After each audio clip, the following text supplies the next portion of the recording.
Bonjour, c'est Steve, j'espère que tu as la forme. Alors aujourd'hui on change un petit peu de cadre, comme tu peux le voir, on est en altitude. Je suis dans le Cantal, je loge à Aurillac, et là on n'est pas à Aurillac, on est proche du Puy-Marie.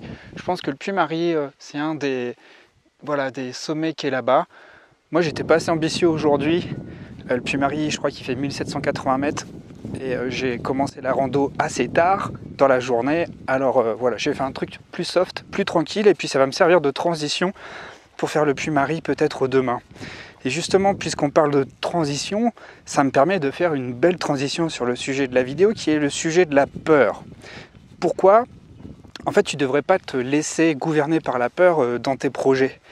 Je rebondis sur ce sujet-là parce que lorsque j'ai fait un sondage sur YouTube il y a quelques jours pour vous demander qu'est-ce qui vous empêchait vraiment de développer vos projets de cœur, des trucs qui vous font envie, là, il y a une réponse qui est revenue très souvent, c'est effectivement la peur d'échouer, la peur de ne pas avoir les capacités, la peur de ne pas pouvoir être à la hauteur. C'est un petit peu ce qui m'arrivait tout à l'heure, hein, quand j'ai voulu grimper le Puy-Marie. En fait, je me suis dit non, je le fais pas.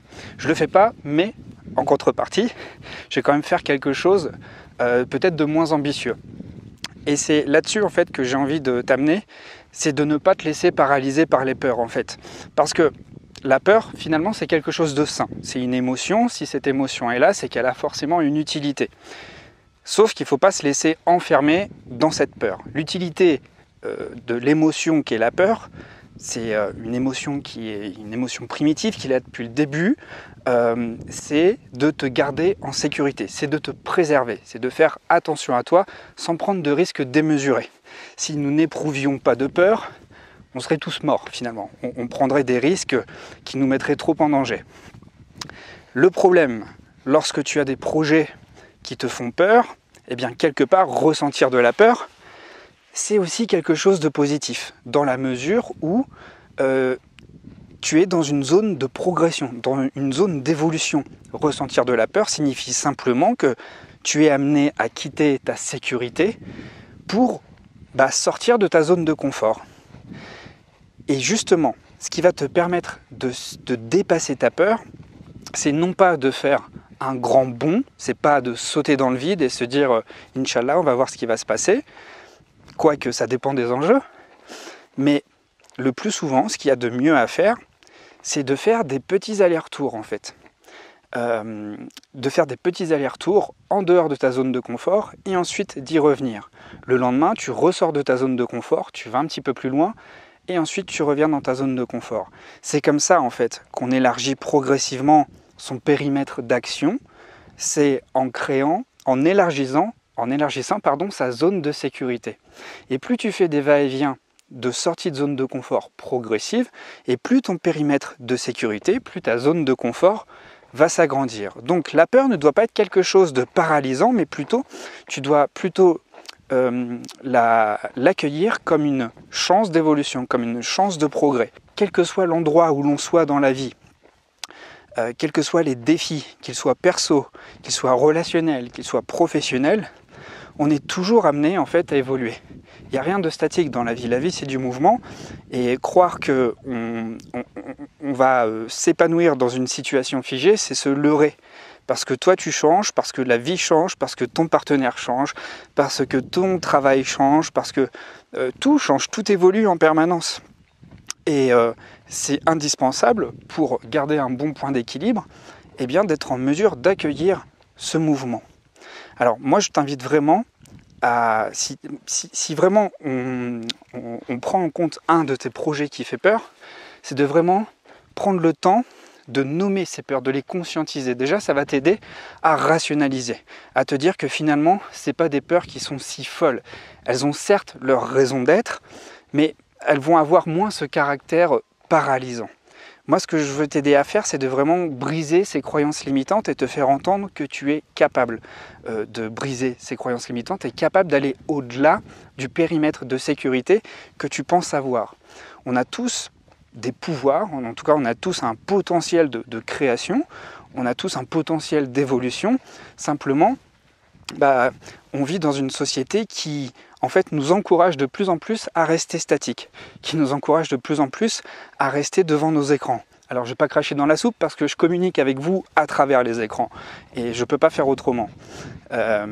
Mais force est de constater quand même que il y a juste à regarder la manière dont on entre en relation. Beaucoup de relations amoureuses maintenant se créent à travers des applications. Tout se passe par écran et on se sent obligé d'abord de prendre le temps de discuter d'abord à travers les écrans avant de se rencontrer. Et pareil pour les entretiens professionnels, il y en a beaucoup qui se passent sur Zoom. Et je trouve ça dommage en fait. Je trouve ça dommage parce que quelque part, on est moins amené à ressentir les choses, on est moins amené à être sur le terrain, on est moins amené à mettre son corps en mouvement pour être véritablement présent dans des situations. Et lorsque tu engages ton corps, lorsque tu es véritablement présent dans des situations, là tu es à même en fait de pouvoir prendre tes repères. Tu es à même aussi de capitaliser sur ta confiance en toi. C'est pas dans ta tête en fait que tu vas outrepasser tes peurs. C'est pas en surmentalisant, c'est pas en faisant en tout cas en démêlant des nœuds dans ta tête, en restant statique, que tu vas y arriver. Quel que soit ton projet, si par exemple tu as envie d'aller parler à une personne mais que ça t'impressionne, si tu estimes que cette personne t'intimide, vas-y progressivement. Déballe pas tout d'un seul coup en allant voir cette personne. D'ailleurs, je pense pas que tu es amené à faire ça si tu as peur. Mais ça peut être en fait des petits pas évolutifs, de manière très progressive. Tu vas pouvoir contacter cette personne, lui faire un signe d'intérêt, commencer à lui parler, mais petit à petit, progressivement.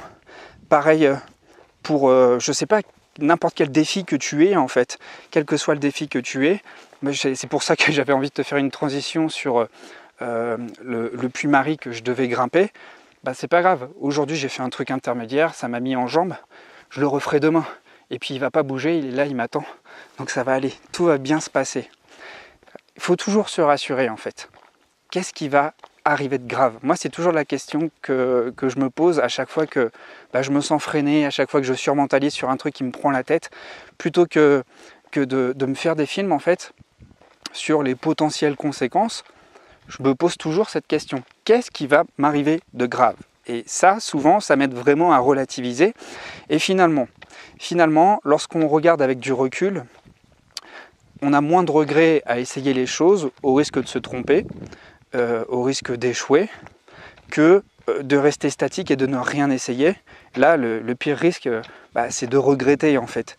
Et la vie, c'est ça en fait. La vie, c'est sans cesse des essais, des erreurs, des ajustements, des corrections. Et il faut se sortir cette idée en fait de l'échec. Quand tu essaies quelque chose et que tu rates, tu le rates pas vraiment en fait. Tu es vraiment en train d'apprendre. Quand tu apprends à marcher au début de ta vie, tu t'es pas mis sur tes deux jambes directement. Tu t'es cassé la figure plusieurs fois. Pour le vélo, c'est pareil. Quand tu as retiré les roulettes, t'as pas tracé comme ça, comme un cycliste direct. Je pense que tu as dû te prendre des gamelles. Dans la vie, c'est un petit peu pareil. Sauf qu'il faut le prendre avec philosophie.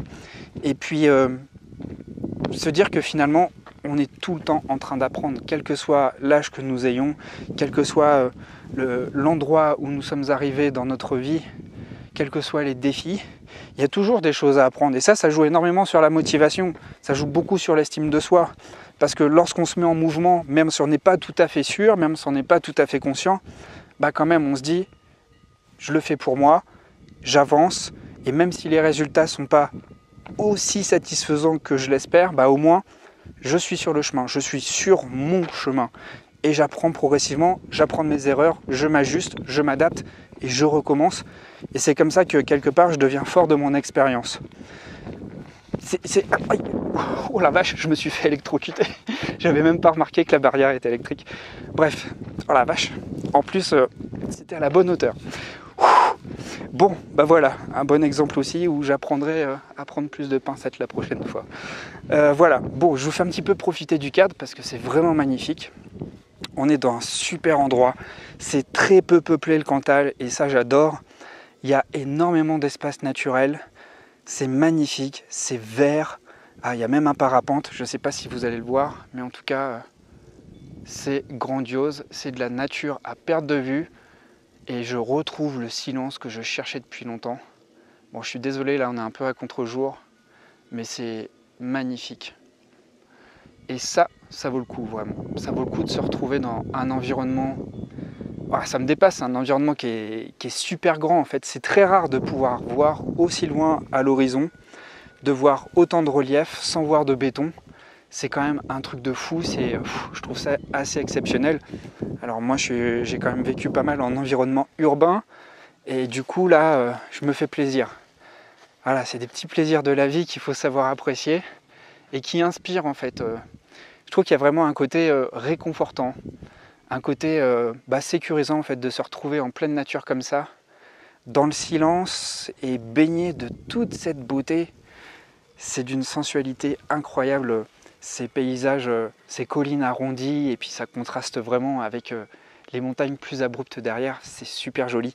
Tout ça c'est de la poésie et je ne cesserai de répéter que s'immerger en pleine nature, ça fait trop du bien.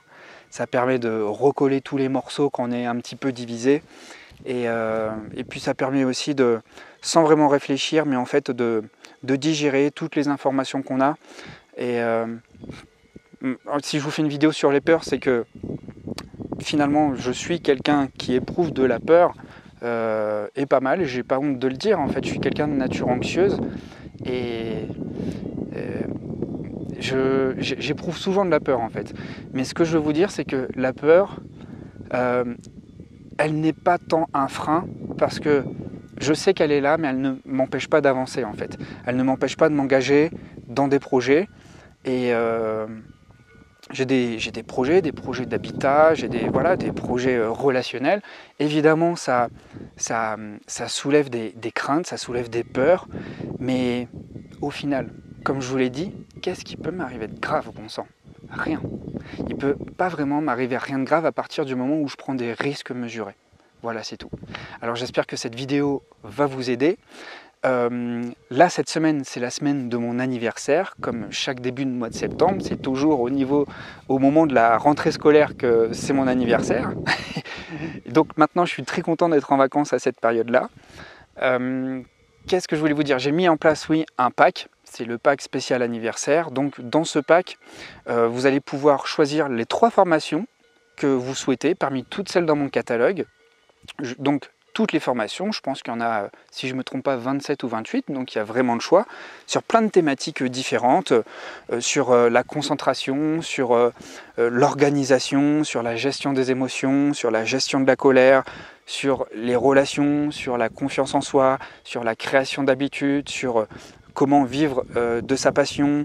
Enfin bref, il y a plein de formations sur plein de thématiques différentes. Il y a même une formation sur le minimalisme. Et l'idée, en fait, c'est de vous proposer un pack. Ce pack, il est moins cher qu'une formation. Et à l'intérieur de ce pack, vous pouvez mettre 3 formations. Donc vous avez 3 formations pour un prix moins cher qu'une formation. C'est mon anniversaire, c'est normal, c'est pour ça que je fais ça. Donc ça va durer quelques jours, donc ne traînez pas trop parce que c'est limité. Avec une telle offre, évidemment, ça ne va pas durer très longtemps. Et si vous vous sentez concerné, si justement vous avez besoin d'apprendre, si vous avez besoin de travailler sur vous, d'évoluer, de travailler sur des points qui ne sont pas forcément résolus, vous avez besoin d'ouvrir des perspectives, eh bien vous êtes les bienvenus dans ce programme et je serai ravi de vous accompagner à travers ces formations. Alors voilà, moi je vous quitte là-dessus, je vais continuer ma petite rando et puis je vous dis à très vite pour la prochaine. Prenez bien soin de vous et surtout ne vous laissez pas paralyser par vos peurs, c'est le principal.